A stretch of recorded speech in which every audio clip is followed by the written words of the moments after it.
언제부턴가 가스라이팅 범죄와 관련된 이야기가 심심찮게 뉴스로 나오고 있습니다. 가스라이팅이란 뛰어난 설득으로 남의 마음에 스스로 의심을 불러일으키고 현실감과 판단력을 잃게 만듦으로써 그 사람에게 지배력을 행사하는 것입니다. 관련 용어로는 세뇌, 현혹, 마인드 컨트롤 등이 있습니다.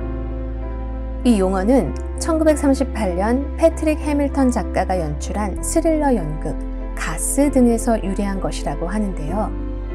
극의 내용은 잭이라는 남성이 자기 아내를 억압하는 이야기입니다. 미국의 사전 출판사인 미리엄 웹스터는 가스라이팅을 2022년 올해의 단어로 선정했습니다. 조지프 콘레드의 소설 암흑의 핵심에는 커츠라는 기이한 인물이 나옵니다. 작가가 비판적으로 바라보는 식민주의 화신과도 같은 인물이죠. 암흑의 핵심이라 할 만한 콩고강 상류, 깊은 오지에서 그가 한 일은 그야말로 암흑의 핵심이었습니다. 그런데 원주민을 지배하는 커츠란 인물을 보면서 저는 그가 일반적인 과거 식민주의자와는 좀 다른 유형이라고 생각했습니다. 그가 한 일은 가스라이팅의 전형처럼 보였습니다. 미언스 원픽, 이번 주는 암흑의 핵심에 나오는 커츠의 가스라이팅을 파헤쳐 보겠습니다. 가스라이터들은 일단 다른 사람들의 정신과 감정에 영향을 미치는 사람입니다. 이것을 위해 그들은 어떤 고매한 목적을 내세웁니다. 커츠도 원주민들의 야만성을 없앤다는 대의 명분이 있었고 마치 선의의 사도처럼 행세했습니다. 여기서 주목할 것은 커츠 자신이 자신의 이념과 신념으로 무장되어 있었다는 것입니다. 즉, 거짓말을 한다기보다는 자기 확신과 믿음으로 빈틈이 없는 사람이었습니다. 이런 사람은 무엇보다 자기 자신에게 집중하는 특성을 가지고 있습니다. 자신의 첫 번째 신자가 바로 자기 자신이었던 것이지요. 신자요? 네, 커츠는 자신이 초월적 위치에 있는 것 같이 원주민들에게 인식시켰습니다. 우상화 작업이라고 할 수 있습니다. 커츠에게는 많은 재주가 있었는데 특히 타고난 재능은 언변 능력이었습니다. 가스라이팅을 하는 사람들의 특징, 바로 달변가라는 사실입니다. 사람을 지배하는 가장 큰 수단이 이들에게는 말입니다. 암흑의 핵심에 나오는 찰리 말로는 커츠를 하나의 목소리로 기억합니다. 말로 신념을 주입시키고 말로 사람들의 가장 좋은 점을 찾아내어 그것으로 사람들을 자기 쪽으로 끌어들입니다. 커츠가 사람들에게 공포를 주기도 하지만 동시에 사람들을 매혹시키기도 했던 것은 바로 이 말의 힘 때문이었습니다. 커츠의 또 다른 특징, 그가 매우 이지적이고 주도 면밀하게 계획을 세웠다는 것입니다. 말로가 커츠를 미치광이와는 다르다고 했던 이유가 바로 이 점 때문입니다. 커츠는 주변을 탐색하고 사업을 구상하고 이 비전을 사람들에게 나누며 그들을 끌어들였습니다. 그럼에도 불구하고 그가 진정 고매한 사도가 아니었던 이유, 그가 얻고자 한 것은 결국 그의 이익이었고 그것을 위해 그는 어떤 폭력과 불법도 서슴지 않았기 때문입니다.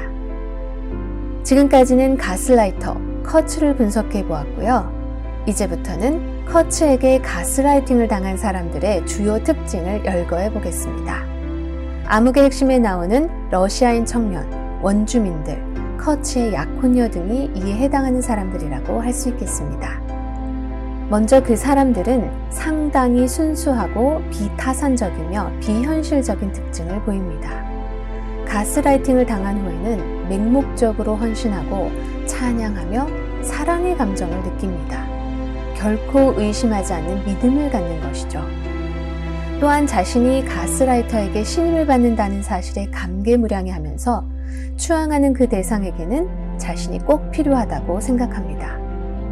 가스라이터에게 무슨 일이 생기면 그건 사적인 손실이 아니라 온 세상 사람들의 손실이라고 생각합니다.